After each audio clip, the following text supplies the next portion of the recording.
ஜெபம் செய்வோம். ప్రార్థించుకుందాం.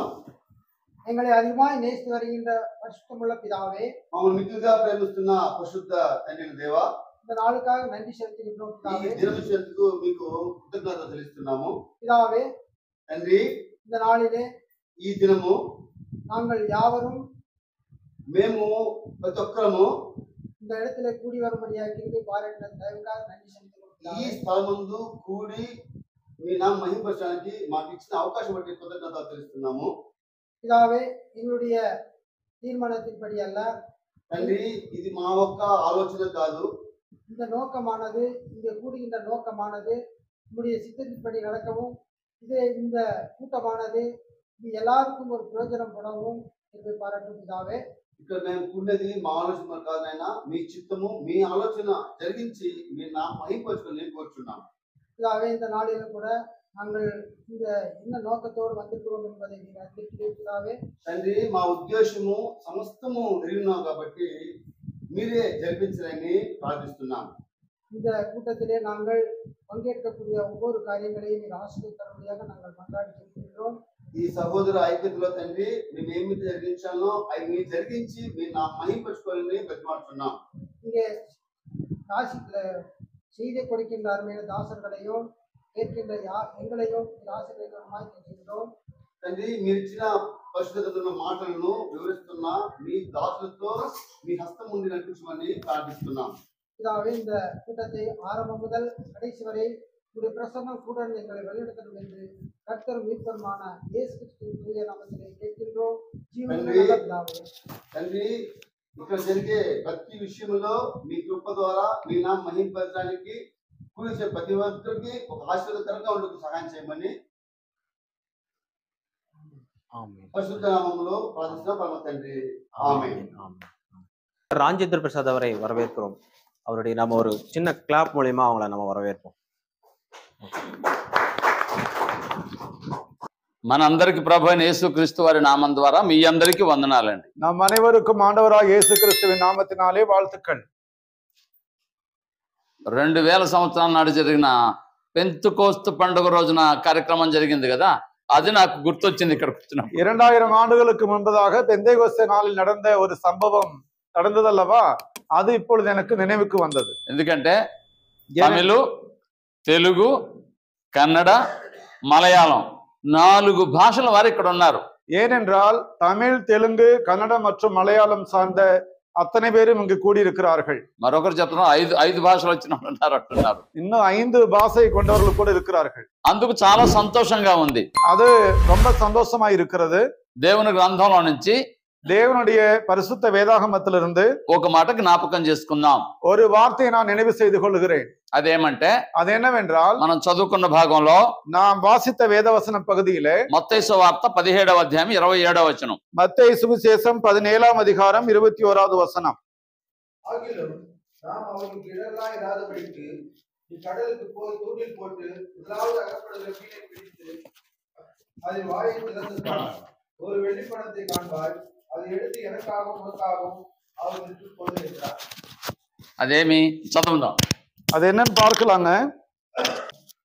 మనము వారికి అభ్యంతరము కలుగు చేయకుండానట్లు నీవు సముద్రమునకు పోయి గాలము వేసి మొదట పైకి వచ్చి చేపను పట్టుకొని దాని నోరు తెరిచిన ఎడల ఒక షేకేలు దొరుకును. దానిని తీసుకొని నా కొరకును నీ కొరకును వారికి ఇమ్మని అతనితో చెప్పాను. చాలండి. போதுங்க. మనం చదువుకున్న భాగంలో యేసు ప్రభువారు మాట్లాడిన మాట ఏమంటే, நாம் வாசித்த வேதவசன பகுதியிலே இயேசு ஆண்டவர் சொன்ன காரியம் என்னவென்றால், అభ్యంతరము. இடரல் అభ్యంతరము అనే మాటను గురించి యేసు ప్రభువారు మాట్లాడారు. இடரல் என்கிற காரியத்தை குறித்து இயேசு ஆண்டவர் பேசியிருக்கிறார். ఈ రోజు మనం అది నేర్చుకుంటున్నాం. இந்த நாளில் நாம் அதை கற்றுக்கொள்ள போகிறோம். అదేమంటే అభ్యంతరము.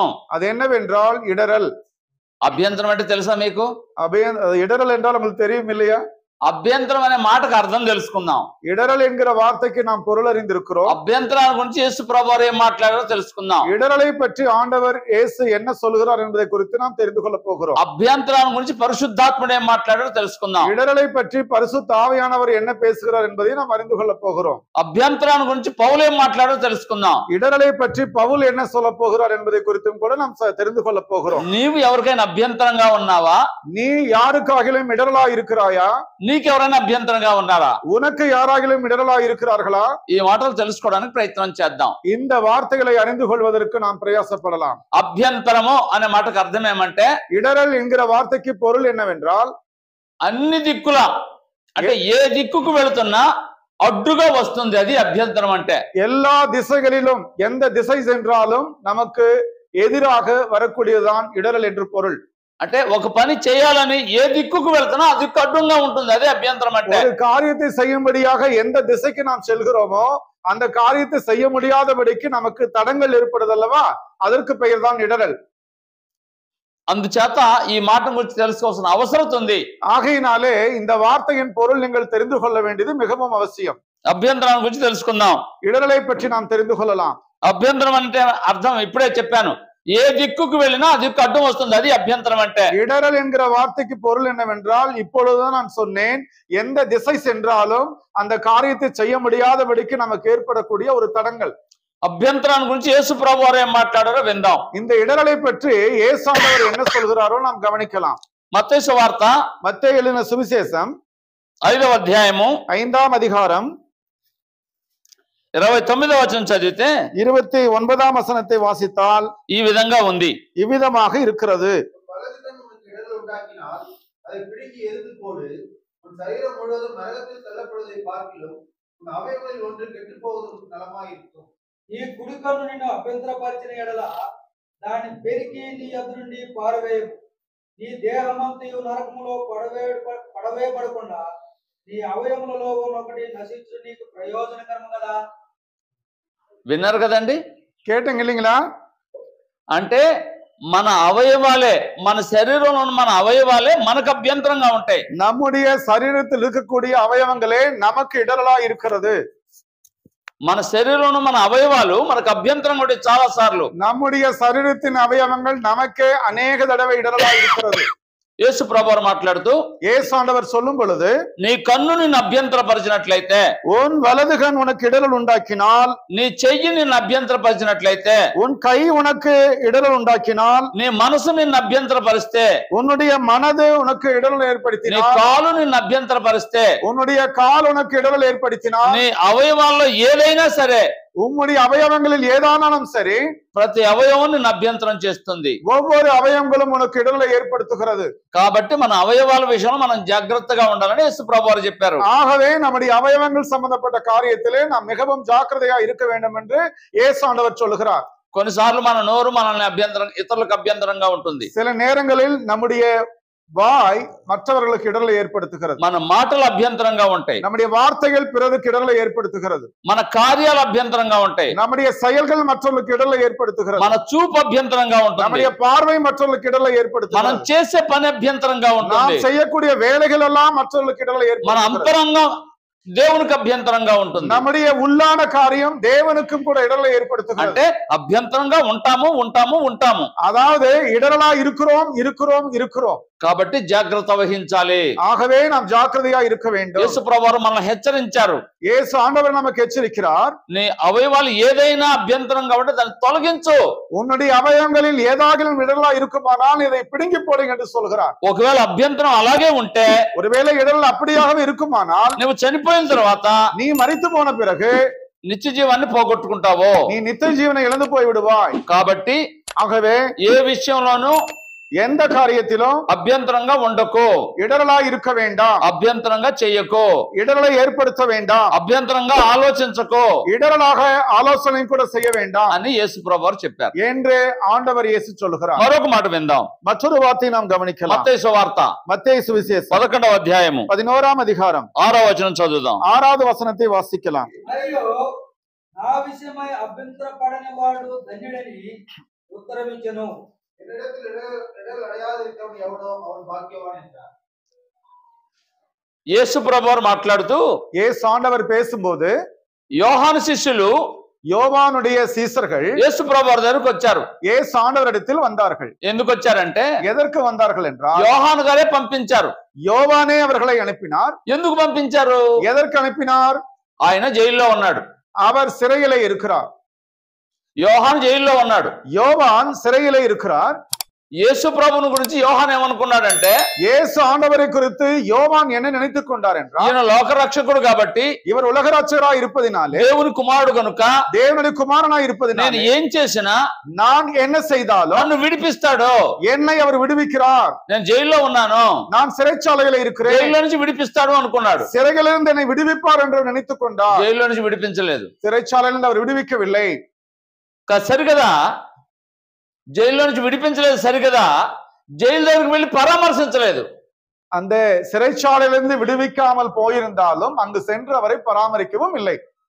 విడిపించలేదు, కనీసం పరామర్శించలేదు. விடுவிக்கவும் இல்லை, பராமரிக்கவும் இல்லை. ఏమో డౌట్ వస్తుందా రాదా? அங்கு சந்தேகம் வருமா இல்லையா? ఈయన దేవుని కుమారుడు నేను సాక్ష్యం ఇచ్చాను, இவர் தேவனுடைய குமாரன் என்று நான் சாட்சி கொடுத்தேன், ఈయనేమో నన్ను విడిపించడానికి రాలేదు, இவர் என்னவோ என்னை விடுதலை செய்வதற்கு కనీసం చూడడానికి కూడా రాలేదు. ஒருவேளை என்னை பார்க்க கூட வரவில்லை. ఈయన దేవుని కుమారుడా కాదా? இவர் தேவனுடைய குமாரனா இல்லையா?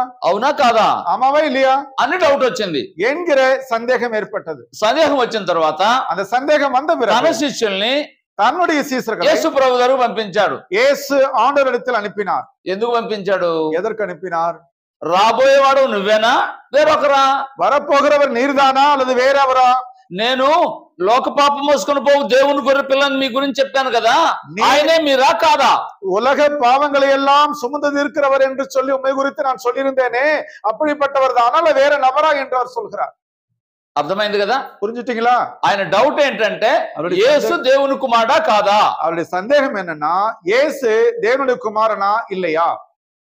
శిష్యుల్ని పంపిస్తే శిష్యులు వచ్చి ఆ క్వశ్చన్ వేశారు యేసు ప్రభు దగ్గర. சீசர்களை அனுப்பி வைத்தால் அந்த சீசர்கள் இயேசுவினிடத்தில் வந்து வினாவை கேட்டார்கள். అయ్యా మమ్మల్ని పంపించాడు, ஐயா எங்களை அனுப்பிச்சாரு, నీవు రాబోయేవాడు మెస్సియావా కాదని కనుక్కొని రమ్మని మమ్మల్ని పంపించాడు అని అడిగారు. நீர் வரப்போகிறவராகிய மேசியாவா இல்லையா என்று தெரிந்து கொள்வதற்காகவே என்னை அனுப்பி வைத்தார். అప్పుడు యేసు ప్రభు చెప్పిన మాట ఏమంటే, அப்பொழுது இயேசு ஆண்டவர் சொன்ன வார்த்தை என்ன? నా విషయమై என்னுடைய விஷயத்துல అభ్యంతరపడని వాడు இடரல் இல்லாமல் இருக்கிறவன் ధన్యుడు. பாக்கியவான். ధన్యుడు అనే మాటకి பாக்கியவான் என்கிற வார்த்தைக்கு అది గ్రీకులో నుంచి ధన్యుడు అని తెలుగు పదం అనువదించారు. அது கிரேக்க மொழியிலிருந்து தெலுங்கு வார்த்தைக்கு அது தருவி வந்திருக்கிறது. గ్రీకు మూలంలో கிரேக்க மூல பாஷையிலே దాని అర్థం ఏమంటే அதனுடைய அர்த்தம் என்ன? ఎల్లప్పుడూ ఆనందించువాడు. எல்லா நேரத்திலும் மகிழ்ச்சியா இருக்கிறவன். భూమి మీద ఎల్లప్పుడూ ఆనందించేవారు ఎవరైనా ఉన్నారా? பூமியிலே எப்பொழுதுமே மகிழ்ச்சியா இருக்கிறவர்கள் யாராகிலும் இருக்கிறார்களா? మీరు ఎవరైనా ఎల్లప్పుడూ ఆనందిస్తూనే ఉంటారా? உங்கள யாராகிலும் எப்பொழுதுமே மகிழ்ச்சியா இருக்கிறீங்களா? ఆకలి అయింది అనుకోండి, பசி எடுக்குதுன்னு வைங்க, బాధపడతామా లేదా? கவலைப்படுறோமா இல்லையா? మనకేదో ఇబ్బంది జరిగింది అనుకోండి, நமக்கு ஏதாகிலும் బాధపడతామా లేదా? கவலைப்படுறோமா இல்லையா? ప్రమాదం జరిగింది అనుకోండి, நமக்கு ஏதாகிலும் ஆபத்துகள் ஏற்படுச்சுன்னு வைங்க, అనేక సార్లు బాధపడుతూ ఉంటాం, அநேக தடவை நாம் இப்படிதான் கவலைப்படுகிறோம். సంతోషిస్తూ ఉంటాం, சந்தோஷமும் படுகிறோம், బాధపడుతూ ఉంటాం. கவலையும் ఈ படுகிறோம். రెండు మనకి కలిసి వస్తూ ఉంటే మనతో పాటు, இவைகள் இரண்டும் நம்மோடு கூட சேர்ந்து கொண்டே வருகிறது. కానీ ஆனால் ఎల్లప్పుడూ ఆనందంగా ఉండేవారు ఎవరో భూమి మీద లేరు. எப்பொழுதுமே மகிழ்ச்சியா இருப்பவர்கள் பூமியிலே யாரும் இல்லை. అంటే యేసు ప్రభువు చెప్పిన మాట అర్థం ఏమంటే, அதனுடைய பொருள் இயேசு ஆண்டவர் என்ன சொன்னவன்? నా విషయమై అభ్యంతర పడని వాడు என் நிமித்தமாய் இடரல் அடையாமல் இருக்கிறவன் ఎల్లప్పుడూ ఆనందిస్తాడు. அவன் எப்பொழுதும் சந்தோஷமாய் అంటే இருப்பான். నేను దేవుని కుమారుని అని అభ్యంతర పడకుండా ఉంటేనే నిత్య జీవాన్ని పొందుతాడు. என்னை தேவனுடைய குமாரன் என்று சொல்லி இடரல் அடையாமல் இருக்கிறவனை நித்திய ஜீவனை பெறுவான். మనం బాప్తిసం పొందేటప్పుడు కూడా ఏమని ఒప్పుకుంటాం? நாம் எல்லாரும் ஞானஸ்தானம் பெறும் பொழுது என்னவென்று அறிக்கை செய்கிறோம்? యేసు దేవుని కుమారుని ఒప్పుకునే కదా బాప్తిసం పొందుతాం. இயேசுவை தேவனுடைய குமாரன் என்று சொல்லி அறிக்கை செய்துதானே நம்ம ஞானஸ்தானம் பெறுகிறோம். అంతేకాదు, యోహాను పత్రికలో యోహాను గారు ఏం చెప్పారు? யோவான் சுவிசேஷத்துல யோவான் என்ன சொல்கிறார்? యేసు దేవుని కుమారుని ఎవరు అంగీకరిస్తారో వారిలో దేవుడు ఉంటాడు. இயேசுவை யார் தேவனுடைய குமாரன் என்று அங்கீகரிக்கிறார்களோ அவர்களுக்குள் இயேசு இருக்கிறார். వారు దేవునిలో ఉంటారు. அவர்களும் தேவனோடு கூட இருக்கிறார்கள். ఇంతకీ యేసు ప్రభు వారు చెప్పింది ఏంటి? இவ்வளவுக்கும் ஏசாண்டவர் சொன்னது என்ன? నా విషయమై అభ్యంతరపడని వాడు ధన్యుడు. என்னுடைய காரியமாய் இடரல் அடையாமல் இருக்கிறவன் பாக்கியவான். అంటే నేను దేవుని కుమారుడని అంగీకరింపని వాడు లేదు, అభ్యంతర పడేవాడు ధన్యుడు కాడు. நான் தேவனுடைய குமாரன் என்று யார் அங்கீகரிக்காமல் இடரல் அடையாமல் இருக்கிறானோ அவன் பாக்கியவான் என்று சொல்கிறார். రెండు మాటలు చెప్పాను అభ్యంతరాన్ని గురించి. இரண்டு வார்த்தைகளை சொன்னேன் இடரலை. మన శరీర అవయవాలు మనల్ని అభ్యంతరపరుస్తాయి. நம்முடைய சரீரத்தின் அவயவங்கள் நமக்கு இடரல்களை ஏற்படுத்துகிறது. యేసు ఎవరో అభ్యంతరపడుతూ ఉంటాం. இயேசு யாரோ என்று நாம் இடரல் அடைகிறோம். ప్రపంచంలో உலகத்திலே నాస్తికులు అనే వారు ఉన్నారు. நாஸ்திகர்கள் இருக்கிறார்கள். వారు యేసు దేవుని కుమారుని అంగీకరించరు. அவர்கள் இயேசுவை தேவனுடைய குமாரன் என்று அங்கீகரிக்க மாட்டார்கள். ఇస్లామీయులు ఉన్నారు. இஸ்லாமியர்கள் இருக்கிறார்கள். వారు దేవుని కుమారుని అంగీకరించరు. அவர்களும் இயேசுவை தேவனுடைய குமாரன் என்று அங்கீகரிக்க மாட்டார்கள். హిందువులు ఉన్నారు. இந்து மக்களும் இருக்கிறார்கள். దేవుళ్ళలో ఒకడుగా అంగీకరిస్తారు కానీ దేవుళ్ళలో ఒక దేవుడు యేసుక్రీస్తుని, தேவர்களில் ஒரு தேவர் என்று இயேசுவை அவர்கள் கருதுகிறார்கள்.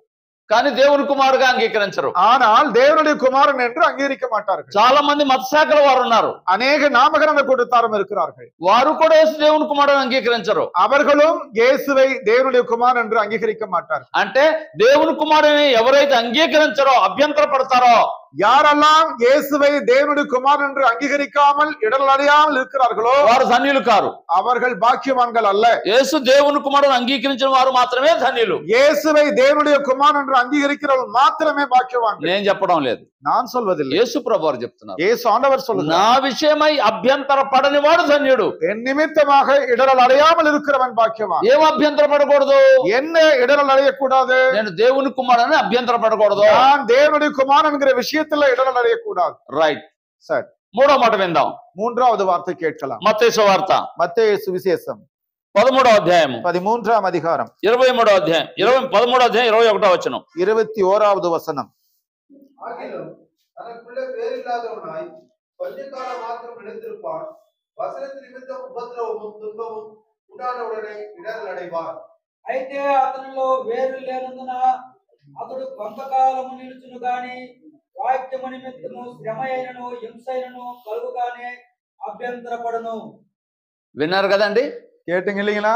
శ్రమ అయినా హింస అయినా కలిగినప్పుడు உபத்திரவமும் துன்பமும் అభ్యంతరపడతారు. உண்டானவுடனே இடரல் அடைகிறார்கள். అన్ని బాగున్నప్పుడు దేవుడు దేవుడు అని సంతోషంగా ఉంటారు. எல்லாமே இருந்தாலும் அவர்கள் தேவன் தேவன் என்று சந்தோஷம் ఏదైనా அடைகிறார்கள். బాధ కలిగినప్పుడు, ஏதாகிலும் கவலை ஏற்படும், ప్రమాదం సంభవించినప్పుడు, ஏதாகிலும் ஒரு பிரச்சனை ஏற்படும் பொழுது, తను అనుకున్నది జరగనప్పుడు தான் நினைத்தது நிறைவேறாமல் போகும் பொழுது అభ్యంతర పడతారని యేసు ప్రభు వారు చెప్పారు. இடரல் அடைகிறார்கள் என்று இயேசு ஆண்டவர் சொல்லுகிறார். ఒకవేళ నువ్వు అనుకున్నట్టుగా జరగకపోతే, ஒருவேளை நீங்க நினைச்ச மாதிரி நடக்காமல் போனா నీవు అభ్యంతర పడుతున్నావేమో జాగ్రత్త. நீ இடரல் அடைய போகிறாய் இல்லையா என்று ஜாக்கிரதையா. నీవు అనుకున్నట్టు జరగకపోతే, நீ நினைத்தபடி நடக்காமல் నువ్వు போகும். అభ్యంతర పడినట్లయితే, நீ ஒருவேளை இடரல் அடைவாயானால், అభ్యంతర పడితే இடரல் அடைந்தால் ఎల్లప్పుడూ ఆనందించలేవు. எப்பொழுதும் சந்தோஷம் இருக்கும். అభ్యంతర పడకు. இடரல் அடையாமல் இருக்க- ఎటువంటి పరిస్థితిలో కూడా అభ్యంతర పడకూడదు. எந்த சூழ்நிலையிலும் இடரல் அடையாமல் இருக்க வேண்டும். 4వ మాట విందాం. 4வது వార్த்தை మత్తయి సువార్త மத்தேயு சுவிசேஷம் 26వ అధ్యాయం 26ஆம் அதிகாரம் 37వ వచనం చదువుదాం. 37ஆம் வசனத்தை வாசிக்கலாம். பேதுருவையும் செபெதேயுவின் குமாரர் இருவரும் கூட்டிக் கொண்டு போய் துக்கமடையும் வியாகுலப்படவும் தொடங்கினார். 26, 31. அப்பொழுது இயேசு அவரை நோக்கி, மேய்ப்பரை வெட்டுவேன், மந்தையின் ஆடுகள் சிதறிக்கப்படும் என்று எழுதியிருக்கிறபடி இந்த ராத்திரியிலே நீங்கள் எல்லாரும் என் நிமித்தம் இடரல் அடைவீர்கள். అప్పుడు యేసు వారిని చూసి, ఈ రాత్రి మీరందరూ నా విషయమై అభ్యంతరపడదురు. ఏలయనగా గొర్రెల కాపరిని కొట్టుదును, మందలోని గొర్రెలు చెదిరిపోవును అని రాయబడి ఉన్నది కదా. చాలండి. போதுங்க. యేసు ప్రభు వారు మాట్లాడుతూ இயேசு ஆண்டவர் பேசி శిష్యులతో మాట్లాడుతున్నారు. சீசர்களோடு கூட பேசுகிறார். ఈ రాత్రి இந்த ராத்திரியிலே మీరందరూ நீங்கள் எல்லாரும் నా విషయమై என் నిమిత్తం అభ్యంతర పడతారు. இடரல் அடைவீர்கள். అంటే యేసు ప్రభు వారు సిలువకు అప్పగించబడబోతా ఉన్నారు. அதாவது இயேசு ஆண்டவர் சிலுவையிலே ஒப்பு கொடுக்க போகிறார். ఆ రాత్రి அந்த ராத்திரியிலே యూదులు పంపించిన వారు யூதர்கள் அனுப்பினவர்கள் కత్తులు பட்டயங்களோடும் బల్యాలతో, సారీ బల్యము, ఈటే, ఓకే థ్యాంక్ యూ, ஈட்டிகளோடும் కత్తులు బల్లాలు ఈటలు దివిటీలు తీసుకుని వస్తున్నారు. கத்திகள் ஈட்டிகள் பட்டயங்கள் இவைகள் எல்லாவற்றையும் கொண்டு வருகிறார்கள். రాత్రి యేసు ప్రభుని పట్టుకోబోతారు. ராத்திரியிலே இயேசுவை கைது செய்து கொண்டு போக అతను போகிறார்கள். మాత్రమే అతనితో పాటు ఉన్న వాళ్ళు కూడా పట్టుకుంటారు. அவரை மட்டுமல்லாமல் அவரோடு கூட இருக்கிறவர்களையும் ఆ கூட టైంలో கொண்டு போகிறார். அந்த நேரத்துல వాళ్ళు ఏమవుతారంటే அவர்கள் என்ன நினைக்கிறார்? పారిపోతారు. ஓடி போகிறார்கள். యేసు ప్రభు వారు ముందుగా ఎరిగి இயேசு ஆண்டவர் இதை குறித்து முன்கூட்டி அறிந்து ఈ రాత్రి మీరందరూ నా విషయమై అభ్యంతర పడతారని చెప్పారు. இந்த ராத்திரியிலே நீங்க எல்லாரும் என் நிமித்தமா இடல் அடைவீர்கள் என்று சொன்னார். కొన్నిసార్లు మనం కూడా అలాగే అభ్యంతర పడతా ఉంటాం. சில நேரங்களிலே நாம் கூட இப்படித்தான் இடல் ఆ அடைகிறோம். సమయంలో పేతురు అన్నాడు, அந்த சமயத்திலே பேதுரு சொல்கிறார், అయ్యా ஐயா అందరూ అభ్యంతర పడినా எல்லாரும் இடல் அடைந்தாலும் నేను అభ్యంతర పడను. நான் மட்டும் இடல் அடைய மாட்டேன். అవసరమైతే அவசியமானால் నా ప్రాణమైనా ఇస్తాను గాని என் உயிரை கூட நான் கொடுத்துருவேனே, నేను అభ్యంతర పడను అని చెప్పారు. நான் மட்டும் இடல் அடைய மாட்டேன்னு சொன்னாரு. కానీ యేసు ప్రభు వారు చెప్పింది నిజమైంది. ஆனா இயேசு ஆண்டவர் சொன்னது நிஜமா. అభ్యంతర పడ్డారా లేదా? இடல் அடைந்தாரா இல்லையா? అందరూ అభ్యంతర పడ్డారు. எல்லாருமே இடல் அடைந்தார்கள். మరలా చెప్తున్నాను, மறுபடியும் சொல்கிறேன், మనకు అన్ని అనుకూలంగా ఉంటే దేవుడు దేవుడు అంటాం. நம்ம எல்லாருக்கும் அனுகூலமா ఏదైనా కొంచెం இருந்துச்சு தேவன் తప్పితే தேவன் என்று சொல்லுவோம். ஏதாவது நமக்கு ஒன்று விலகி போனால் మనం కూడా நாமும் கூட శిష్యుల్లాగా சீசர்களை போலவே లోకంలాగా உலகத்தை போலவே అభ్యంతర పడతాం. యేసు విషయమై இயேசுவின் விஷயத்தில் நாம் இடரல் அடைய అభ్యంతర పడకూడదు. இடரல் அடையக்கூடாது. యేసు ప్రభు వారు చెప్పారు అభ్యంతర పడతారు అని చెప్పారు. இயேசு ஆண்டவர் சொல்கிறார் వారు இடரல் అభ్యంతర- அடைவர்கள் என்று சொன்னார். వారు అభ్యంతర పడ్డారు. அவர்கள் இடரல் அடைந்தார்கள். మనం అభ్యంతర పడకూడదు. நாம் இடரல் அடையக்கூடாது. 5వ మాట చదువుదాం. 5வது வார்த்தை మత్తయి సువార్త மத்தேயு சுவிசேஷம் 17వ అధ్యాయం 17ஆம் அதிகாரம் 27వ వచనం. 27வது வசனம். ஆகிலும் நாம் அவர்களுக்கு இடரலாய் இராதபடிக்கு நீ கடலுக்கு போய் தூண்டில் போட்டு முதலாவது அகப்படுகிற மீனை பிடித்து அதன் வாயை திறந்து பார், ஒரு வெள்ளிப்பணத்தை காண்பாய், அதை எடுத்து எனக்காக உனக்காக அவர்களுக்கு கொடு என்றார்.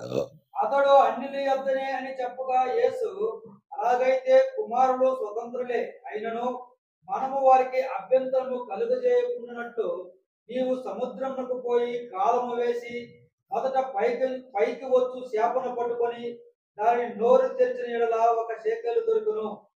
చాలండి, போதுங்க. నేను జ్ఞాపకం చేస్తాను. 4 మాటలు చెప్పాను ముందుగా. நான் நினைவு கொள்கிறேன், 4 வார்த்தைகளை முன்கூட்டியே சொன்னேன். మన శరీరాలు మన శరీరంలో మన శరీరంలో అవయవాలు కొన్ని మనల్ని అభ్యంతరం చేస్తాయి. நம்முடைய சரீரத்தின் அவயவங்கள் நம்மை இடரலை ஏற்படுத்துகிறது. యేసు ఎవరో సందిగ్ధంలో ఉన్నప్పుడు మనం అభ్యంతర పడతాము. இயேசு யாரோ என்று நாம் சந்தேகிக்கிற பொழுது நாம் இடரல் அடைகிறோம். అంటే యేసు ప్రభు వారు ఎవరో అంటే నా ఉద్దేశం దేవుని కుమారుడా కాదా? లోకంలో వాళ్ళందరూ నమ్మినట్టు మనం నమ్ముతాం ఒక్కోసారి. இயேசு ஆண்டவர் யாரு? தேவனுடைய குமாரனா இல்லையா? உலகத்தார் சொல்வதை போல நாமும் சொல்கிறோம். అటువంటిప్పుడు అభ్యంతర పడతాం. அந்த மாதிரி சூழ்நிலைகளிலே நாமும் இடரல் அடைகிறோம். శ్రమ హింస కలిగినప్పుడు అభ్యంతర పడతాం. உபத்திரமும் துன்பமும் ஏற்படும் பொழுது இடரல் அடைகிறோம். శిష్యులు అభ్యంతర పడినట్టు మనం అభ్యంతర పడతాం. ஈஸ்வர்கள் இடரல் அடைந்தது போல கூட நாமும் இடரல் அடைகிறோம். యేసు ప్రభు వారు చెప్తున్నారు, இயேசு ஆண்டவர் சொல்கிறார், నేను మాత్రం అభ్యంతరంగా ఉండను. நான் மற்றும் இடரல் அடையாமல் இருப்பேன். మీరు అభ్యంతరంగా ఉన్నారు. நீங்கள் இடரலா இருக்கிறீர்கள். మీ అవయవాలు అభ్యంతరంగా ఉంటాయి. உங்கள் அவயவங்கள் இடரலா இருக்கிறது. మీరు అందరూ అభ్యంతరంగా ఉంటారు. நீங்கள் எல்லோரும் இடரலா இருக்கிறீர்கள். శ్రమ వచ్చినప్పుడు అభ్యంతరంగా ఉంటారు. உபத்திரவம் வந்தாலும் நீங்கள் இடரலா నేను இருக்கிறீர்கள். మాత్రం நான் மட்டுமே ఎవరికి అభ్యంతరంగా ఉండను. யாருக்கும் இடரலா இருக்க மாட்டேன். స్నేహితుడా, சிநேகிதனே, సోదరి, சகோதரி, నేను మాట్లాడే మాట మరలా వినండి. நான் பேசுகிற வார்த்தைகளை மீண்டும் యేసు ప్రభు వారి మాట ఏంటో తెలుసా? இயேசு ஆண்டவருடைய வார்த்தை என்னவென்றால் మనల్ని బ్రతిమలాడుతున్నాడు. நம்மை வேண்டிக் கொள்கிறார். అభ్యంతరం వచ్చినప్పుడు இடரல் ஏற்படும் பொழுது నేనేమంటున్నానంటే, நான் என்ன சொல்ல வரேன்? నేను ఇతరులకు అభ్యంతరంగా ఉండను. நான் மற்றவர்களுக்கு இடரலா இருக்க மாட்டேன். మీరు కూడా అభ్యంతరంగా ఉండకండి. நீங்களும் இடரலா இருக்காதீர்கள் என்று యేసు ప్రభు వారు మనతో మాట్లాడుతున్న మాట ఇది. இயேசு ஆண்டவர் நம்மோடு கூட பேசுகிற నీవు வார்த்தை. ఎవరికి అభ్యంతరంగా ఉండకు. நீ யாருக்கும் இடரலா இருக்காதே. నేను దేవుని కుమారుణ్ణే, நான் தேவனுடைய குமாரன் தான். పన్ను కట్టక్కర్లేదు, வரி அவசியம் இல்லை. కానీ ஆனாலும் నేను చెల్లిస్తాను. நான் அதை செலுத்துகிறேன். నేను మాదిరిగా ఉంటాను లోకానికి. நான் உலகத்திற்கு மாதிரியா మీరు இருக்கிறேன். కూడా మాదిరిగా ఉండండి. நீங்களும் மாதிரியா இருங்க. అది యేసు ప్రభు వారు చెప్పిన మాట. அதுதான் இயேசு ஆண்டவர். మరొక మాట విందాం. மற்றொரு வார்த்தை கவனிக்கலாம். మత్తయి సువార్త 18వ అధ్యాయం மத்தேயு சுவிசேஷம் 18 7వ వచనం. 7வது வசனம். అభ్యంతరము వలన లోకమునకు శ్రమ, అభ్యంతరములో వలన లోకమునకు శ్రమ, అభ్యంతరములు రాక తప్పవు గాని ఎవరి వలన అభ్యంతరము వచ్చునో ఆ మనిషికి శ్రమ. యేసు ప్రభువారు మాట్లాడే మాట జాగ్రత్తగా వినాలండి. இயேசு ஆண்டவர் பேசுகிற வார்த்தைகளை கவனமாக கேளுங்கள். అభ్యంతరములు రాక మానవు. இடரல்கள் வராமல் இருக்காது. అంటే ఏ కారణం చేతనా అభ్యంతరం వస్తుంది. எப்படியாகிலும் இடரல் ஏற்படலாம். అయితే ஆனால் ఎవని వలన వచ్చునో யார் மூலமாய் வருகிறதோ ఆ మనుషునికి அந்த శ్రమ. மனுஷனுக்கு ஐயோ. విన్నరా? கேட்டீங்களா? సంఘంలో అభ్యంతరం వస్తుంది. சபையிலே கூட இடரல் ஏற்படுகிறது. అయితే ஆனால் ఆ అభ్యంతరం ఎవరి వలన వస్తుందో அந்த இடரல் யார் மூலமாய் ఆ வருகிறதோ మనుషునికి శ్రమ. அந்த மனிதனுக்கு தான் ஐயோ. సంఘం చీలిపోతుందంటే சபையானது விழுந்து போகிறது என்றால் ఎవరో ఒకరు కారణం ఉంటారు. யாராகிலும் ஒருத்தர் காரணமா இருப்பாங்க. కారణం ఒకరే, காரணம் ஒருவர் தான். అనేకులు చీలిపోతారు. அநேகர் விழுந்து போவார்கள். వారందరూ చీలిపోవడానికి కారణం ఒకరైతే அவர்கள் எல்லோரும் விழுந்து போவதற்கு ஒருவர் ఆ காரணம். కారణం ఎవరో அந்த காரணம் யார்? అతనికి శ్రమ. அவனுக்கு ஐயோ. అతనికి మాత్రమే కాదు, அவனுக்கு மட்டுமல்ல, అతనితో పాటు వెళ్ళిన వారికి కూడా శ్రమ. அவனோடு கூட சென்றவர்களுக்கும் ஐயோ. అభ్యంతరం రాక మానదు. இடர்கள் வராமல் இருக்காது. ఎవని వలన వచ్చునో யார் மூலமாய் வருகிறது ఆ మనుషునికి శ్రమ. அந்த மனிதனுக்கு ஐயோ. నేను అభ్యంతరం లేకుండా ఉంటానని యేసు ప్రభువారు చెప్పారు. நான் இடரல் இல்லாமல் இருக்கிறேன் என்று కాబట్టి இயேசு ஆண்டவர் சொல்லுகிறார். మనం కూడా అభ్యంతరంగా ఉండకూడదు. ஆகவே நாமும் கூட இடரலாய் இருக்கக்கூடாது. మరొక మాట చదువుదాం. இன்னொரு வார்த்தை கூட வாசிக்கலாம். మత్తయి సువార్త மத்தேயு சுவிசேஷம் 19వ అధ్యాయం 19ஆம் அதிகாரம் 13వ అధ్యాయము 13వ అధ్యాయం 13ஆம் அதிகாரம் 41వ వచనం. 41வது வசனம். மனுஷகுமாரன் தம்முடைய தூதர்களை அனுப்புவார். அவர்கள் அவருடைய ராஜ்யத்தில் இருக்கிற சகல இடர்களையும் அக்கிரமம் செய்கிறவர்களும் சேர்த்து அவர்களை அக்னி சூழலை போடுவார்கள். அங்கே அழுகையும் பற்கடிப்பும் உண்டாயிருக்கும். మనుష్య కుమారుడు తన దూతలను పంపను. వారాయన రాజ్యంలో నుండి ఆటంకములకు సకలమైన వాటిని దుర్నీతి పరులను సమకూర్చి అగ్నిగుండములో పడవేయుదురు. విన్నారు కదండి? கேட்டீங்க இல்லைங்களா? అభ్యంతరము వలన అభ్యంతరం రాక మనదు, ఎవరి వలన వచ్చిన ఆ మనుషునికి శ్రమ అన్నాడు. అంతేకాదు మరొక మాట చెప్తున్నాడు యేసు ప్రభువారు. அதாவது இடர்கள் வராமல் இருக்காது, ஆனால் யார் மூலமா வருமோ அப்படிப்பட்டவர்களுக்கு ஐயோ என்று சொன்னாரு. ஆனா மறுபடியும் இங்க ஒரு வார்த்தை சொல்லுகிறார். 41వ వచనం మరొకసారి చదవండి. 41ஆம் వசனத்தை மீண்டும் வாசியுங்கள். తన దూతలను పంపును. వారాయన రాజ్యములో నుండి ఆటంకములకు సకలమైన వాటిని దుర్నీతి పరులను సమకూర్చి అగ్నిగుండములో. అదిగోండి, అభ్యంతరం వస్తే, இடரல் வந்தால், అభ్యంతరం ఎవరి వల్ల కలిగిందో, இடரல் யார் மூலமாய் வந்ததோ అతనిని அவர்களை అగ్ని గుండములో వేయబడతాడు, அக்னி சூளையிலே போடுவார். అంతేకాదు మరొక మాట చెప్పారు యేసు ప్రభువారు. அது மட்டுமல்ல, இன்னொரு வார்த்தையும் கூட இயேசு ஆண்டவர் சொன்னார். పిల్లల్ని అభ్యంతరపరచకండి.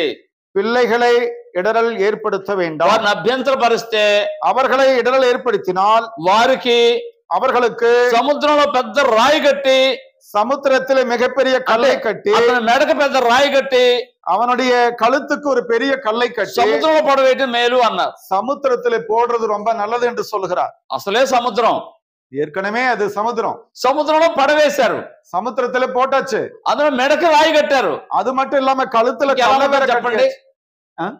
ఎలా ఉంటుంది? ఇంకా அது எப்படி இருக்குன்னு பாருங்க. తిరిగి పైకి రాగలడా?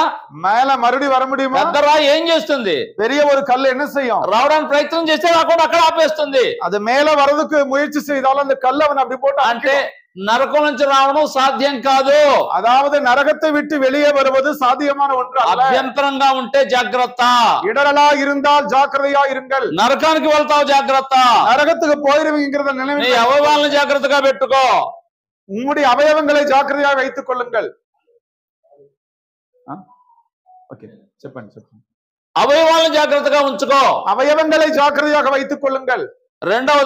இரண்டாவதாக నేను ఎవరినో సరైన అవగాహన కలిగి ఉండు. நான் யாரோ என்கிற சரியான யோசனையோடு கூட இருங்கள். மூன்றாவதாக శ్రమ హింస కలిగినప్పుడు అభ్యంతర పడకో. உபத்திரவங்களும் துன்பங்கள் ஏற்படும் பொழுதும் நீங்கள் இடரல் அடைய வேண்டாம். ఎవరైనా చంపడానికి వచ్చినప్పుడు అభ్యంతర పడకో. யாராகிலும் கொல்லுவதற்கு வந்தாலும் கூட இடரல் அடைய வேண்டாம். ఏదైనా డబ్బు చెల్లించవలసి వచ్చినప్పుడు అభ్యంతర పడకు. ஏதாகிலும் பணம் செலுத்த வேண்டிய சூழ்நிலை வந்தாலும் இடரல் அடைய வேண்டாம். ఏ విషయంలోనూ అభ్యంతరంగా ఉండకు. எந்த சூழ்நிலை ஆனாலும் இடரலா இருக்க வேண்டாம். మరి ముఖ్యంగా దేవుని రాజ్యానికి వెళ్ళిన వాళ్ళని అభ్యంతరపరచుకో. மற்றொரு விஷயமாக தேவனுடைய ராஜ்ய நிமித்தமாய் இடரலா இருக்க வேண்டாம். అంటే క్రీస్తు ప్రభు సంఘంలో చేరే వాళ్ళని అభ్యంతరపరచుకో. அதாவது இயேசு கிறிஸ்துனுடைய சபை சம்பந்தப்பட்ட காரியத்திலும் கூட நீ வந்து இடரலா இருக்க வேண்டாம். యేసు ప్రభు వారు మాట్లాడుతూ இயேசு ஆண்டவர் சொல்லி మీరు పరలోక రాజ్యమును మనుషులు ఎదురు మూసివేస్తారు అన్నారు. நீர் பரலோக எக்ஸ்கியூஸ் மீ మరలా చెప్పండి. పరలోక రాజ్యమును మనుషులు ఎదుట మూసివేస్తారు. பரலோக ராஜ்யத்தை மனுஷன் முன்பதாக மூடி விடுகிறீர்கள். అంటే పరలోక రాజ్యం అంటే సంఘంలో చేరకుండా దాచిపెడతారని. அதாவது பரலோக ராஜ்யம் சொன்னா இந்த இடத்துல சபையாக ஒன்று சேராமல் மறைத்து விடுகிறார்கள். అనేక మత శాఖల వారు அநேக நாமகரண கூட்டத்தார் క్రీస్తు సంఘంలో చేరొద్దని చెప్తారు. கிறிஸ்து சபையில் இவ்விதமாய் நடக்கக்கூடாது என்று சொல்கிறார். ఎవరైనా చెప్పారంటే யாராகிலும் சொன்னால் వారు దేవుని రాజ్యంలో చేరకుండా అభ్యంతరం చేస్తున్నారు. அவர்களை தேவனுடைய ராஜ்யத்திலே சேர்க்காமல் இடரல் செய்கிறார்கள். అతని వలన అభ్యంతరం వస్తుంది. அப்படிப்பட்டவர்களால் இடரல் ஏற்படுகிறது. అతను నరకంలో వేయబడతాడు. அவர்கள் நரகத்திலே போடுவார். జాగ్రత్త అని యేసు ప్రభువు వారు చెప్పారు. ஜாக்கிரதை என்று இயேசு ஆண்டவர் சொல்கிறார். రెండో మాట విందాం. இரண்டாவது வார்த்தை, పరిశుద్ధాత్ముడు ఏం మాట్లాడాడు అభ్యంతరం గురించి? இந்த இடரலை பற்றி பரிசுத்த ஆவியானவர் என்ன சொல்கிறார்? యేసు ప్రభువు వారు మాట్లాడిన మాట ఇప్పటి వరకు విన్నాం. இவ்வளவு நேரமாக இயேசு ஆண்டவர் சொன்ன காரியத்தை பற்றி நாம் கேட்டோம். పరిశుద్ధాత్మని మాటలు విందాం. பரிசுத்த ஆவியானவருடைய வார்த்தைகளையும் நாம் கேட்கலாம். కొరింథీయులకు రాసిన మొదటి పత్రిక கொரிந்தியருக்கு எழுதின முதலாவது நிருபம் 8వ అధ్యాయము 8ஆம் அதிகாரம் 9వ వచనం. 9வது வசனம்.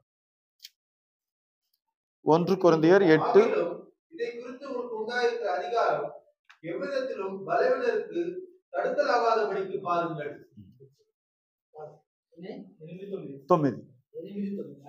ఎస్. భోజనమును బట్టి దేవుని ఎదుట మనము మెప్పు పొందము.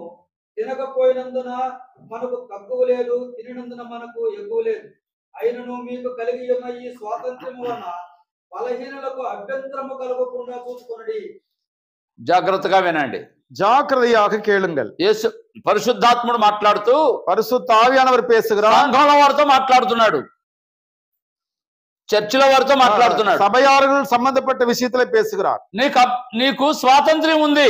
உமக்கு சுயாதீனம் இருக்கிறது. నీవు కొన్ని పనులు చేయడానికి స్వాతంత్ర్యం ఉంది. சில வேலைகளை செய்வதற்கு உனக்கென்று சுயாதீனம் இருக்கிறது. ఆ స్వాతంత్ర్యాన్ని వినియోగించుకొని அந்த சுயாதீனத்தை பயன்படுத்தி கொண்டு ఇతరులకు అభ్యంతరంగా ఉండకూడదు. மற்றவர்களுக்கு இடரலா இருக்க வேண்டாம். உதாரணத்திற்கு ఎటువంటి బట్టలైనా వేసుకోవచ్చు. எப்படிப்பட்ட வஸ்திரங்கள் கூட தரித்துக் கொள்ளலாம். నీకు స్వాతంత్ర్యం ఉంది. உம்முடைய சுயாதீனம் எங்க இருக்கிறது? కానీ ஆனால் అవతల వారిని ఆకర్షించేలాగా மற்றவர்களை கவர்ச்சி செய்யக்கூடிய வகையிலே వస్త్రధారణ ఉందనుకోండి, வஸ்திரங்கள் இருக்குமானால் ఏం చేస్తారు వాళ్ళు? அவர்கள் என்ன செய்வார்கள்? మోహపు చూపు చూస్తారు, முகதாட்சியம் பார்க்கிறார்கள். అప్పుడు ఏం జరుగుతుంది? அப்ப என்ன நடக்குது? యేసు ప్రభువు మోహపు చూపు చూస్తే అప్పుడే అవుతారు కదా. தவறான பார்வை பார்த்தாலே இருதயத்தில் விபச்சாரம் செய்தாய். వాళ్ళ పాపం చేయడం నువ్వేం చేశావు? அவர்கள் பாவம் செய்வதற்கு நீ என்ன செய்தாய்? ప్రోత్సహించావు. நீ உற்சாகப்படுத்தினாய். నీ స్వాతంత్ర్యాన్ని உன்னுடைய சுயாந்திரத்தை దుర్వినియోగం చేసుకొని நீ துர்விநியோகம் செய்து అంటే అభ్యంతరపరిచావు అవతల వారిని. அதாவது மற்றவர்களுக்கு நீ இடர்லை ஏற்படுத்தினாய் என்று. సంఘంలో కొందరికి, சபையிலே சிலருக்கு నీ ఇష్టం వచ్చినట్టు ప్రవర్తిస్తే, உன்னுடைய விருப்பத்தின்படி நீ நடந்து கொள்வாயா? నీ ఇష్టం వచ్చినట్టు మాట్లాడితే, உன் விருப்பத்தின்படி நீ பேசிக் கொண்டிருப்பாயா? నీ ఇష్టం వచ్చినట్టు వస్త్రధారణ ఉంటే, உன்னுடைய விருப்பத்தின்படி நீ வஸ்திரங்களை தரித்துக் నీ கொண்டு కార్యాలు నీ ఇష్టం వచ్చినట్టుంటే, உன்னுடைய நடவடிக்கைகள் எல்லாம் உனக்கு விருப்பமா இருக்கும். సంఘంలో వరకు అభ్యంతరంగా ఉంటుంది. சபையார்களுக்கும் இடரலா இருக்கிறார். అందుచేత ஆகையினாலே సంఘంలో ఉన్న ప్రతి వారు சபையில் இருக்கிற ஒவ்வொருவரும் అందరికి అంగీకార యోగ్యంగా జీవించాలి. அனைவரும் அங்கீகரிக்கக்கூடிய வகையிலே நாம் நடந்து கொள்ள வேண்டும். అంగీకార యోగ్యంగా వస్త్రధారణ ఉండాలి. அங்கீகரிக்கக்கூடிய வகையில நம்முடைய வஸ்திரங்கள் అంగీకార యోగ్యంగా మాటలు ఉండాలి. அங்கீகாரத்திற்கு ஏற்றபடி நம்முடைய வார்த்தை అంగీకార యోగ్యంగా కార్యాలు ఉండాలి. அங்கீகரிக்கும்படியாக தான் நம்முடைய காரியங்கள் இருக்க வேண்டும். అది పరిశుద్ధాత్మని మాట. அதுதான் பரிசுத்த ஆவியானவருடைய வார்த்தை. ఏంటది? என்னங்க அது? నీ స్వాతంత్ర్యాన్ని వినియోగించుకొని ఇతరులకు అభ్యంతరముగా ఉండకూడదు. உன்னுடைய சுயாதனத்தை நீ பயன்படுத்திக் கொண்டு மற்றவர்களுக்கு நீ இடரலா இருக்க வேண்டாம், இடரலை ஏற்படுத்தவும் வேண்டாம். 10వ అధ్యాయం 10ஆம் அதிகாரம். అదే కొరింథీ పత్రిక 10వ అధ్యాయం 32వ వచనం. 1 கொரிந்தியர் 10ஆம் அதிகாரத்திலே 32வது வசனம். பிரயோஜனத்தை தேடாமல் அநேகருடைய பிரயோஜனத்தை தேடி அவர்கள் ரட்சிக்கப்படும்படிக்கு எவ்விடத்திலும் எல்லாருக்கும் பிரியமாய் நடக்கிறது போல நீங்களும் யூதருக்கும் கிரேக்கருக்கும் தேவனுடைய சபைக்கும் இடரலற்றவர்களாயிருங்கள். యూదులకైనను గ్రీసు దేశస్థులకైనను దేవుని సంగమునకైనను అభ్యంతరము కలుగజేయకుడి. సంఘంలో ఎవరితో మాట్లాడుతున్నాడు పరిశుద్ధాత్ముడు? சபையார்களோடு கூட சேர்ந்து பரிசுத்த ஆவியானவர் பேசுகிறார். యూదులకైనను, யூதர்களானாலும் గ్రీసు దేశస్థులకైనను, கிரேக்கர்களானாலும் మరొకరికైనను, வேற யாருக்கானாலும் ఎవరికి కూడా யாருக்குமே கூட నీవు நீ అభ్యంతరముగా ఉండకో. இடரலா இருக்க வேண்டாம். ఇది ఆజ్ఞ. இது ஒரு கட்டளை. అభ్యంతరంగా ఉండకూడదు అనేది ఆజ్ఞ. இடரலா இருக்கக்கூடாது என்பது ஒரு கட்டளை. మరొక మాట విందాం. மற்றொரு வார்த்தை கவனிக்கலாம். పేతురు పత్రిక பேதுரு நிருபம் మొదటి పత్రిక 1 பேதுரு 3వ అధ్యాయం 7వ వచనం. 3ஆம் அதிகாரம் 7வது வசனம். అందపడి పురుషులే పురుషులారా, జీవమును కృపావరములో మీ భార్యలు మీతో పాలువారై ఉన్నారని ఎరిగి ఎక్కువ బలహీనమైన ఘటమని భార్యను సన్మానించి మీ ప్రార్థనలకు అభ్యంతరము కలుగుకున్నట్లు జ్ఞానము చొప్పున వారితో కాపురము చేయుడి. அந்தபடி புருஷர்களே, மனைவியானவள் பலவீன பாண்டமாய் இருந்தபடியினால் உங்கள் ஜெபங்களுக்கு தடை வராதபடிக்கு நீங்கள் விவேகத்தோடு அவர்களோட வாழ்ந்து உடனே கூட அவர்கள் புத்திமானாகி கிருபையை சுதந்திரத்துக் கொள்கிறவர்களானபடினால் அவர்களுக்கு செய்ய வேண்டிய கணத்தை செய்யுங்கள். ఎప్పుడైనా ఆలోచించారా ఈ మాట? ஒரு தடவையாக இதை குறித்து யோசித்து பார்த்திருக்கிறீங்களா? ప్రతి కుటుంబంలో జరిగే సమస్య ఇది. ஒரு குடும்பத்திலே நடக்கக்கூடிய ஒரு பிரச்சனை. పరిశుద్ధాత్మ మాట ఏమంటే, பரிசுத்த ஆவியானுடைய வார்த்தை என்ன? ప్రార్థనకు ஜெபத்திற்கு అభ్యంతరము లేకుండా தடை வராதபடிக்கு జ్ఞానము చొప్పున వివేகத்தోட கூட కాపురం చేయండి. அவருடனே வாழ்ந்து. ఏంటి ఆ జ్ఞానం? அது என்னங்க அப்படிப்பட்ட ஒரு ஞானம்? ప్రార్థనకు అభ్యంతరం లేకుండా ఉండాలి. ஜெபத்திற்கு தடை இல்லாதபடிக்கு வாழ வேண்டும். ప్రార్థనకు అభ్యంతరం ఏంటి? ஜெபத்திற்கு இருக்கிற தடை என்ன? ఎవరు చెప్తారు? யார் சொல்றீங்க? ప్రార్థనకు అభ్యంతరం ఏంటి? ஜெபத்திற்கு இருக்கிற தடை என்ன?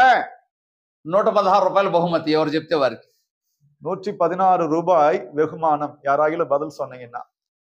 ప్రార్థనకు అభ్యంతరం ఏంటి? ஜெபத்திற்கு இருக்கிற தடை என்ன?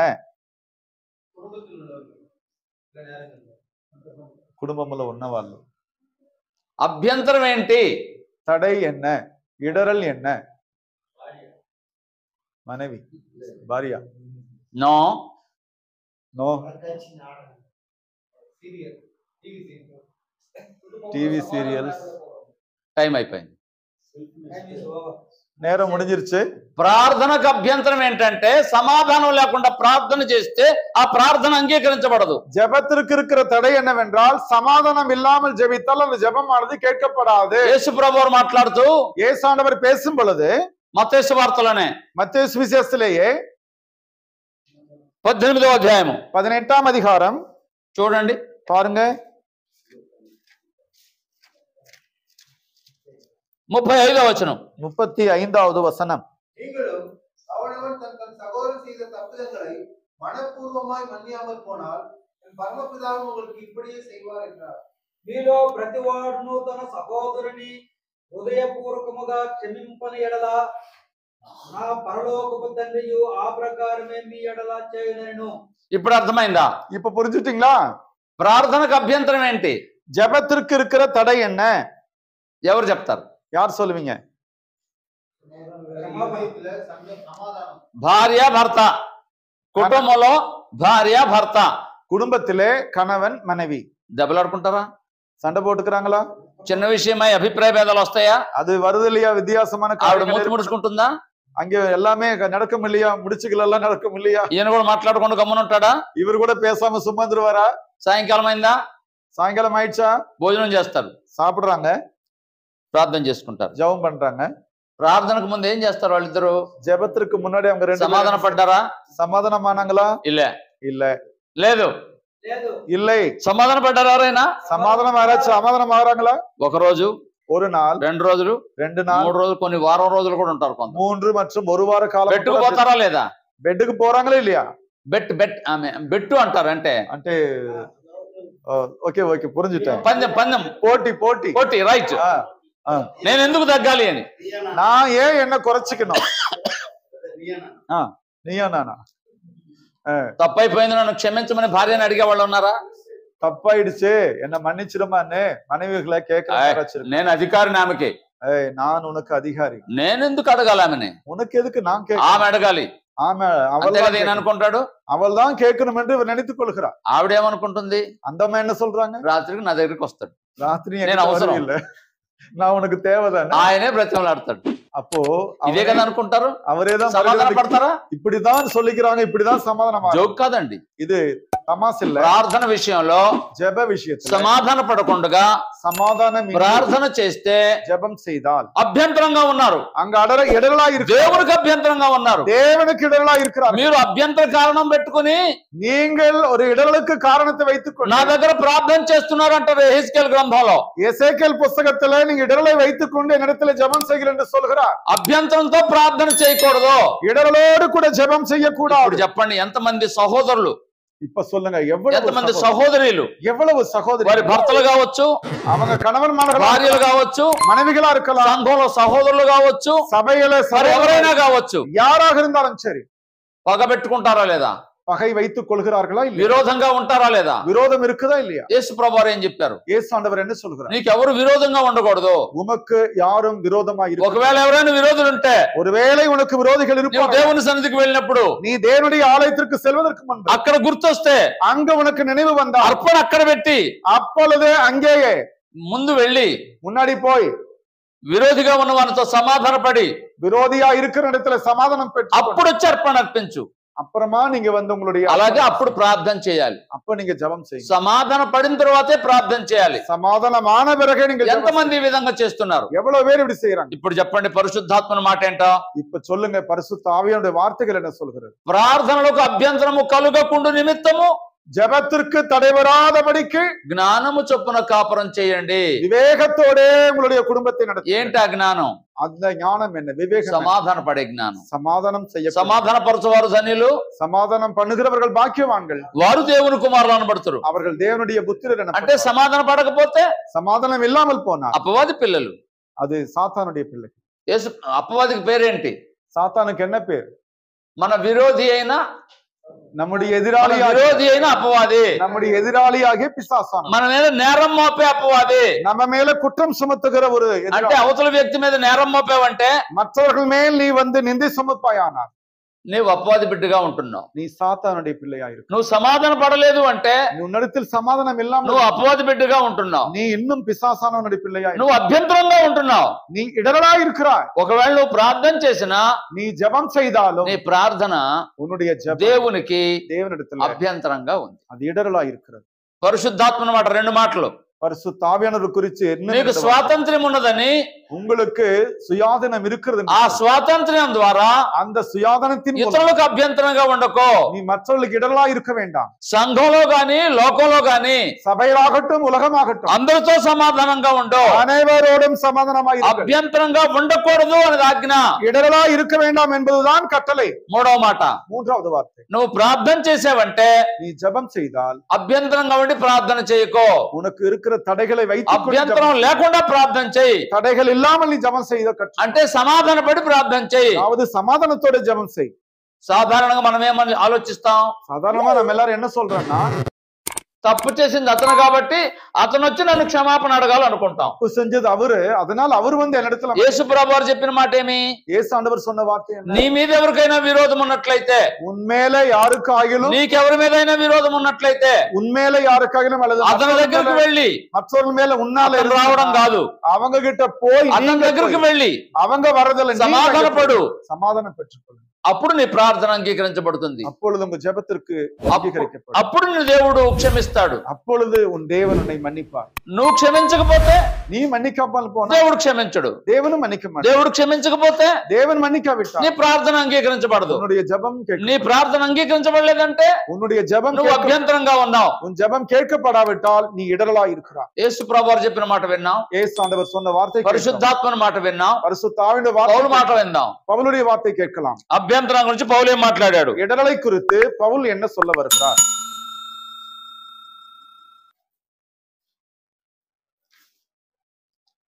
పేతురు పత్రిక, కొరింథీ పత్రిక, கொரிந்து நிருபம், మొదటి పత్రిక, முதலாம் நிருபம்,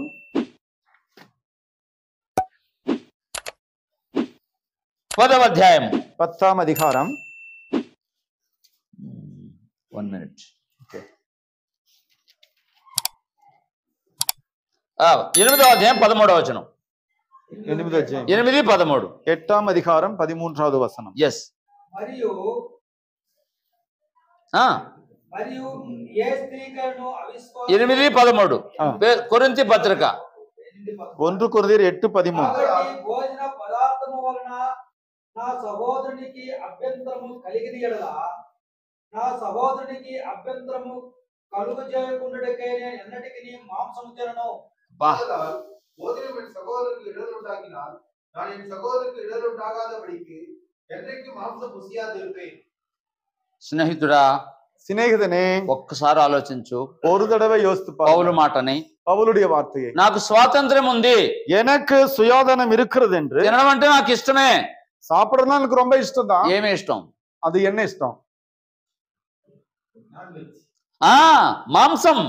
மாமிசம் சாப்பிடுவது అందరికి ఇష్టమే కదా. எல்லாருக்கும் இஷ்டம் தானே? పౌలుకి ఇష్టమా కాదా? பவுலுக்கு விருப்பமே இல்லையா? ఇష్టమే. விருப்பம் தான். అయితే ஆனால் పౌలు తింటుంటే பவுல் சாப்பிட்டால் పౌలుతో కొంతమందికి ఇబ్బందిగా ఉంది, అభ్యంతరంగా ఉంది. பவுலோடு கூட உண்பதற்கு சிலருக்கு இடரலா இருக்கிறது. అందుకని పౌలు ఏమంటున్నాడంటే, அதற்காக தான் பவுல் என்ன சொல்கிறார்? వారికి అభ్యంతరంగా ఉన్న కారణంగా அவர்களுக்கு இடரலா இருக்கிற பட்சத்திலே நான் ఎన్నటికి என்றைக்கும் ఆ ఇష్టమైనటువంటి మాంసాన్ని తినను. அந்த விருப்பமா இருக்கிற மாம்சத்தை புசிக்க மாட்டேன். అంటే తనకున్న స్వాతంత్ర్యాన్ని தனக்கு இருக்கிற அந்த சுயாதீனத்தை సద్వినియోగం చేసుకోకుండా, தவறாக பயன்படுத்தாமல், ఇతరులకు అభ్యంతరంగా ఉండకుండా నిమిత్తం மற்றவர்களுக்கு இடரலா இராதபடிக்கு స్వాతంత్ర్యాన్ని వినియోగించుకోకుండా, அந்த சுயாதீனத்தை தவறாக பயன்படுத்தாமல் భోజనాన్నే మానుకుంటున్నాడు. ఇష్టమైన భోజనం తినకుండా కూడా మానుకుంటున్నాడు. தனக்கு விருப்பமான மாம்சம் சாப்பிடுவதை அவர் விட்டு விட்டார். నువ్వు ఎప్పుడైనా ఆలోచించావా? நீங்க ஒரு தடவை அதை யோசிச்சு, ఇతరులకు అభ్యంతరంగా ఉండకూడదు, மற்றவர்களுக்கு இடரலா వారి కోసం నేను ఇది మానుకుంటాను, அவர்களுக்காக நான் அதை விட்டு வைக்கிறேன். వాడి కోసం నేను మానుకోవటం ఏంటి? அவருக்காக நானே விட்டுடணும், దానికోసం నేను మానుకోవటం ఏంటి? அதுக்காக நானே விட்டுடணும். అనే కదా మనం అనుకుంటాం. அப்படிதானே நினைக்கிறோம். పౌలు అలా అనుకుంటే, பவுல் ஒருவேளை எப்படி நினைத்தால், పాపుల కోసం నేను వెళ్ళడం యేసు ప్రభు అలా అనుకుంటే, பாவிகளுக்காக நான் போக மாட்டேன்னு இயேசு ஆண்டவர் அப்படி அவர் சொன்னார். ఎన్నిసార్లు చెప్పినా వినడం లేదు, నేను వాడిని విడిచిపెడతానని దేవుడు అనుకుంటే, எத்தனை தடவை சொன்னாலும் கேட்கறது இல்ல, அவர் கேட்க மாட்டாரு, நான் விட்டுருன்னு சொல்லி தேவன் ஒருவேளை சொல்வாரானா? మన పరిస్థితి ఏంటి? நம்முடைய சூழ்நிலை என்ன? దేవుడు మనం పాపులుగా ఉన్నప్పుడు తన కుమారుని పంపించాడు. தேவன் நாம் எல்லாரும் பாவிகளா இருக்கையில் தம்முடைய குமாரனை அனுப்பினார். యేసు ప్రభుని చిత్రహింసలు పెట్టినా శిలువ మరణానికి అప్పగించుకొని మన కోసం ప్రాణం పెట్టాడు. இயேசு ஆண்டவரை எவ்வளவு சிரமப்படுத்தினாலும் நமக்காக அவரை சிலுவையில் ஒப்பு கொடுத்து, ఆ రోజుల్లో పౌలు లాంటి మేధావి మరొకడు లేడు నాకు తెలిసినంత వరకు. அந்த நாளிலே பவுலை போன்றவர்கள் மிகப்பெரிய என்ன சாதுரியமானவர்கள் அந்த நாட்கள் இருக்கவில்லை. అంత మేధావి, அப்படிப்பட்ட சாதுரியமானவர், అంత విద్యావంతుడు, அவ்வளவு பெரிய கல்விமான், అంత పలుకుబడి కలిగిన వాడు, அவ்வளவு கல்விகளை கற்றுக்கொண்டவர் ఏం చేశాడు? என்ன செஞ்சார்? ఆ అవకాశాన్ని, அந்த வாய்ப்பை వినియోగించుకొని ధనవంతుడు కావడానికో పేరు సంపాదించుకోవడానికి ప్రయత్నం చేయలేదు. அவர் அந்த தனக்கு இருந்த எல்லா ஆற்றலையும் பயன்படுத்தி ஒரு பெரிய பணக்காரனாக வேண்டும் என்கிற பணம் சம்பாதிக்கிற நோக்கத்திற்கு செல்லாமல் அதை விட்டு வைத்தார். తనకున్నది యావత్తు, தனக்கு இருந்த எல்லாவற்றையும் యేసు ప్రభు కోసం, இயேசு ஆண்டவருக்காக, యేసు ప్రభు పని కోసం, இயேசு ஆண்டவருடைய ஊழியத்திற்காக, సువార్త వ్యాప్తి కొరకు, சுவிசேஷ வேலை செய்வதற்காக త్యజించి எல்லாவற்றையும் విడిచిపెట్టి எல்லாவற்றையும் நஷ்டம் என்று எண்ணி ప్రభు పని కొరకు ప్రయాసపడ్డాడా లేదా? ஆண்டவருடைய வேலைக்காக பிரயாசப்பட்டாரா இல்லையா? అలాగైతే அப்படியானால் ఒక్కసారి ఆలోచించు. ஒரு தடவை யோசி, ఎవరికి అభ్యంతరంగా ఉండకుండా ఉండడానికి ప్రయత్నం చేయి. யாருக்கும் இடரலா இராதபடிக்கு பிரயாசப்படுங்கள். కుటుంబంలో భార్యతో భర్తతోనే కాదు, குடும்பத்துல கணவன் மனைவியோடு మీ ఊర్లో మీ సమీపస్తులతోనే కాదు, உங்க ஊருக்குள்ள இருக்கிற మనుషులందరితో సమాధానంగా உங்களுடைய பந்துக்களோடு மட்டுமல்ல, மனுஷர்கள் எல்லாரோடு கூட ఎవరికి అభ్యంతరంగా ఉండదు, யாருக்குமே இடரலா இருக்க வேண்டாம். ఒకవేళ నీకు ఇష్టం ఉన్నా, ஒருவேளை உனக்கு అవసరమైతే அவசியமான నీ ఇష్టాన్ని చంపుకొని உன்னுடைய சுயத்தை நீ சாகடித்துக் கொண்டு పౌలులాగా பவுலை போல ప్రభు పని కొరకు ஆண்டவருடைய ஊழியத்திற்காக ఇతరులకు అభ్యంతరంగా కాకుండా மற்றவர்களுக்கு இடரலா இராதபடி, ఇతరులకు ఆదర్శంగా ఉండడానికి, மற்றவர்களுக்கு அங்கீகரிப்பதற்கு ஏதுவாக ప్రభు పని చేయడానికి ஆண்டவருடைய ஊழியத்தை సిద్ధపడు, ஆயத்தப்படும், కొనసాగు, அதை பின்பற்று, కొనసాగించు. தொடர்ந்து செல், నిత్య జీవాన్ని స్వతంత్రించు. நித்திய ஜீவனை నేను சுதந்திரித்துக் చెప్పిన మాటలన్నీ జ్ఞాపకం చేస్తాను. கொள். நான் சொன்ன வார்த்தைகள் எல்லாம் மீண்டும் ஒரு முறை சொல்லுகிறேன். అభ్యంతర పడకూడదు. இடரல் அடைய ఏ வேண்டாம். విషయమై? எந்த விஷயத்துல? యేసు ఎవరో అభ్యంతర పడకూడదు. இயேசு யாரோ என்கிற விஷயத்துல இடரல் సంఘం அடைய ఏంటో అభ్యంతర పడకూడదు. வேண்டாம். சபை என்னவோ அதுலயும் இடரல் அடைய வேண்டாம். సంఘం ఏది? சபை என்பது என்ன? గ్రంథంలో ఏది ఉంటది? பரிசுத்த வேதத்துல என்ன இருக்கிறதோ, లోకం ఏమనుకుంటుందని కాదు, గ్రంథం ఏం చెప్తుందో ఆలోచించు. உலகம் என்ன சொல்லுது அதல்ல, வேதம் என்ன சொல்லுகிறது அதை பாருங்கள். యేసు ప్రభువారు ఏం చెప్పారు? இயேசு ஆண்டவர் என்ன சொன்னார்? నేను ఎవరికి అభ్యంతరంగా ఉండను అన్నారు. நான் யாருக்கும் இடரலா இருக்க மாட்டேன் என்று சொன்னார். పరిశుద్ధాత్ముడు ఏమన్నాడు? பரிசுத்த ஆவியானவர் என்ன சொன்னார்? ఎవరికి అభ్యంతరంగా వండుకొని ఆజ్ఞాపించాడు. யாருக்குமே இடரலா இருக்கக்கூடாது என்பதை கட்டளையாக சொன்னார். పౌలేమన్నాడు? பவுல் என்ன சொன்னார்? నేను ఎవరికి అభ్యంతరంగా ఉండను అన్నాడు. நான் யாருக்கும் இடரலா இருக்க மாட்டேன் என்று నీవు சொன்னார். అలా ఉండటానికి తీర్మానం చేసుకుంటావా? நான் அப்படி இருப்பேன் என்று అలా இன்றைக்கு ఉండటానికి ప్రయత్నం చేస్తావా? இன்றைக்கு நாம் அப்படி ஒரு தீர்மானம் எடுத்துக்கொள்ள போகிறோமா? பிரயாசப்பட போகிறோமா? అభ్యంతరంగా ఉండకుండా ఉంటే, இடரலாய் இல்லாமல் இருப்போமானால், నా విషయమై అభ్యంతర పడనివాడు என் நிமித்தமாய் இடரல் அடையாமல் இருக்கிறவன் ధన్యుడు. பாக்கியவான். ఎల్లప్పుడూ எப்பொழுதுமே ఎల్లప్పుడూ ఆనందించేవాడు పరలోకంలో. எப்பொழுதும் நித்தியமாக பரலோகத்தில் அவன் అది மகிழ்ச்சியாய் పొందాలంటే அதை பெற வேண்டுமானால் అభ్యంతరంగా ఉండకు, இடரலா இருக்க வேண்டும். అభ్యంతర పెట్టకు, இடரலை ஏற்படுத்த வேண்டும். అభ్యంతర పడకు. இடரல் அடைய வேண்டாம். శ్రద్ధగా ఉన్నందుకు మీ అందరికీ వందనాలు. கவனமாக கேட்ட உங்கள் அனைவருக்கும் అవకాశం ఇచ్చిన వారందరికీ వందనాలు. வாய்ப்பு கொடுத்தவர்களுக்கும் நன்றி. Thank you. Thank you.